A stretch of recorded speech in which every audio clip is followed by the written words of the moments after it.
श्री हनुमान जी की नित्य पूजा में साधक शुद्ध वस्त्र पहनकर पूर्व अथवा उत्तर की ओर मुख करके बैठे। साधना में सहायक श्री हनुमान जी की मूर्ति चित्र अथवा तांबे या भोजपत्र पर अंकित यंत्र सामने रखें। पूजन सामग्री में लाल पुष्प अक्षत सिंदूर का प्रयोग होता है। प्रसाद में बूंदी, भुने चने व चिरौंजी दाना तथा नारियल चढ़ता है। साधक हाथ में अक्षत व पुष्प लेकर निम्नलिखित मंत्र से श्री हनुमान जी का ध्यान करे। अतुलित बलधामं हेम शैलावदेहं धनुजवन कृशानं ज्ञानिनां ग्रहगण्यं सकल गुण निधानं वानराणामधीशं रघुपति प्रिय भक्तं वाज्जातं नमामि मनोजवं मारुततुल्य वेगं जितेन्द्रियं बुद्धिमतां वरिष्ठं वातात्मजं वानरयूथ मुख्यां श्रीरामदूतं शरणं प्रपद्ये।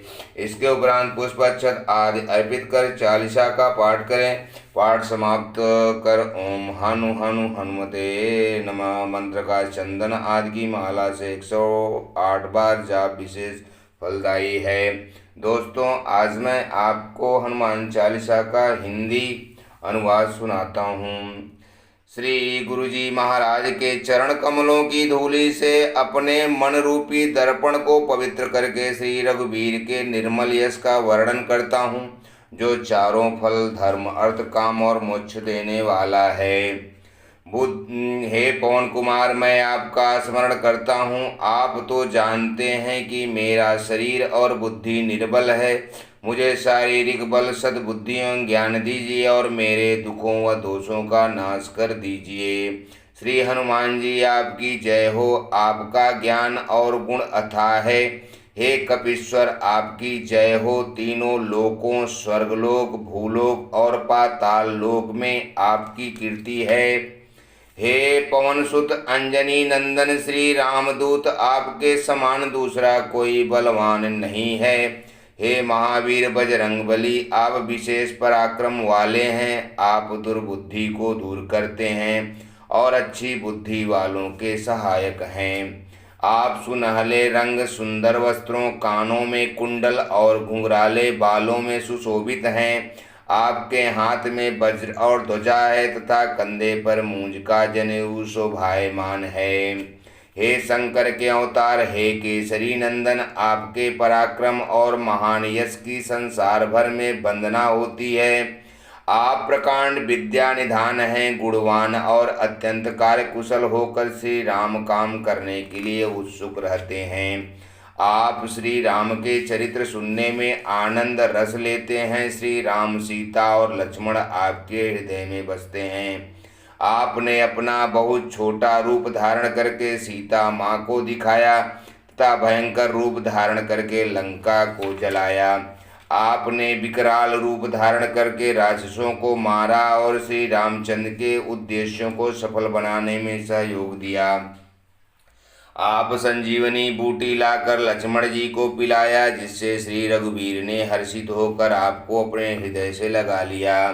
हे पवन सुत श्री रामचंद्र जी ने आपकी बहुत प्रशंसा की और कहा कि तुम मेरे भरत जैसे प्यारे भाई हो। श्री राम ने आपको यह कहकर हृदय से लगा लिया कि तुम्हारा यश हजार मुख से सराहनीय है। श्री सनक, श्री सनातन, श्री सनत कुमार आदि मुनि, ब्रह्म आदि देवता, नारद जी, सरस्वती जी, शेष नाग जी, यमराज, कुबेर आदि सब दिशाओं के रक्षक, कवि, विद्वान, पंडित या कोई भी आपके यश का पूरी तरह वर्णन नहीं कर सकते। आपने शिवग्रीव जी को श्री राम से मिलाकर उपकार किया, जिसके कारण वे राजा बने। आपके उपदेश का विभीषण ने पूर्णतः पालन किया, इसी कारण लंका के राजा बने। इसको सब संसार जानता है। जो सूर्य इतने योजन दूरी पर है कि उस पर पहुंचने के लिए हजारों युग लगे, उस हजारों योजन की दूरी पर सूर्य को आपने एक मीठा फल समझकर निगल लिया। आपने श्री रामचंद्र जी की अंगूठी मुंह में रखकर समुद्र को पार किया, परंतु आपके लिए इसमें कोई आश्चर्य नहीं है। संसार में जितने भी कठिन काम हैं, वे सभी आपकी कृपा से सहज और सुलभ हो जाते हैं।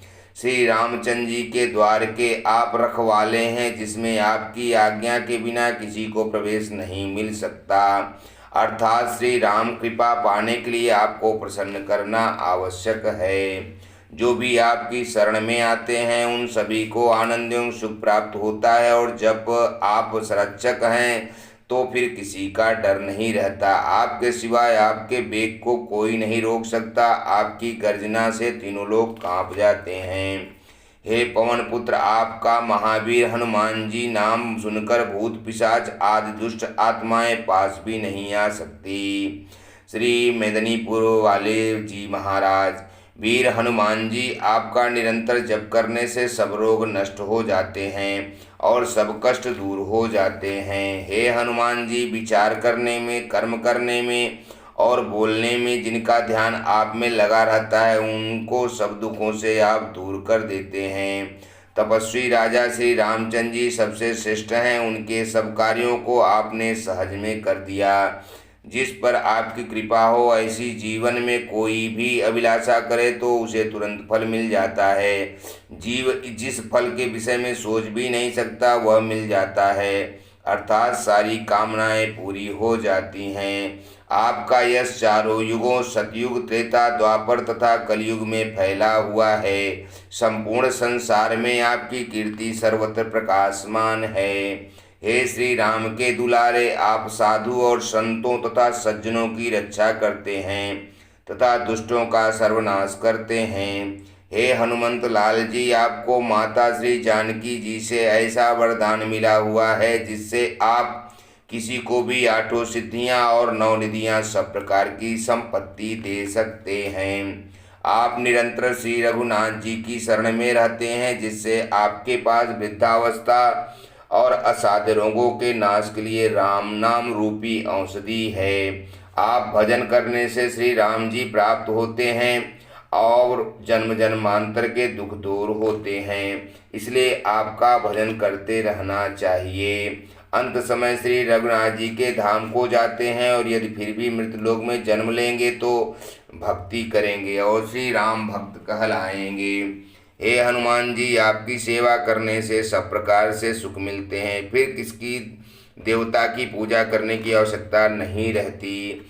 हे वीर हनुमान जी, जो आपका स्मरण करता है उसके सब संकट कट जाते हैं और सब पीड़ा मिट जाती है।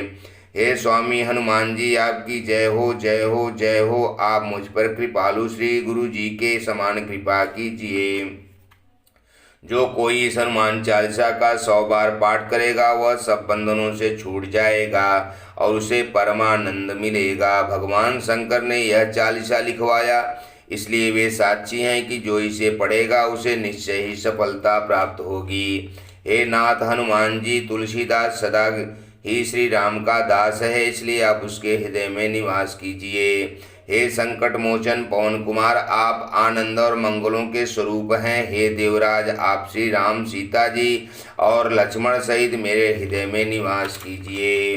हे हनुमान जी, आप बालक थे तब आपने सूर्य को अपने मुंह में रख लिया, जिससे तीनों लोकों में अंधेरा हो गया। इससे संसार भर में विपत्ति छा गई और उस संकट को कोई भी दूर नहीं कर सका। देवताओं ने आकर आपसे विनती की और आपने सूर्य को मुक्त कर दिया। इस प्रकार संकट दूर हुआ। हे हनुमान जी, संसार में ऐसा कौन है जो आपका संकट मोचन नाम नहीं जानता है। बाल की डर से सुग्रीव पर्वत पर रहते थे, उन्होंने श्री राम को आते देखा। उन्होंने आपको पता लगाने के लिए भेजा। आपने अपना ब्राह्मण का रूप करके श्री रामचंद्र जी से भेंट की और उनको अपने साथ लीवा लाए, जिससे आपने सुग्रीव के शक का निवारण किया। हे हनुमान जी, संसार में ऐसा कौन जो आपका संकट मोचन नाम नहीं जानता। सुग्रीव ने अंगद के साथ सीता जी की खोज के लिए अपनी सेना को भेजते समय कह दिया था कि यदि सीता जी का पता लगाकर नहीं लाए तो हम तुम सबको मार डालेंगे। सब ढूंढ ढूंढ कर हार गए। तब आप समुद्र के तट में कूदकर सीता जी का पता लगाकर लाए, जिससे सबके प्राण बचे। हे हनुमान जी, संसार में ऐसा कौन है जो आपका संकट मोचन नाम नहीं जानता। जब रावण ने श्री सीता जी को भय दिखाया और कष्ट दिया और सब राक्षसियों से कहा कि सीता जी को मनावें, हे महावीर हनुमान जी, उस समय आपने पहुंचकर महान राक्षसों को मारा। सीता जी ने अशोक वृक्ष से अग्नि मांगी स्वयं को भस्म करने के लिए, परंतु आपने उसी वृक्ष पर से रामचंद्र जी की अंगूठी डाल दी, जिससे सीता जी की चिंता दूर हुई। हे हनुमान जी, संसार में ऐसा कौन है जो आपका संकट मोचन नाम नहीं जानता।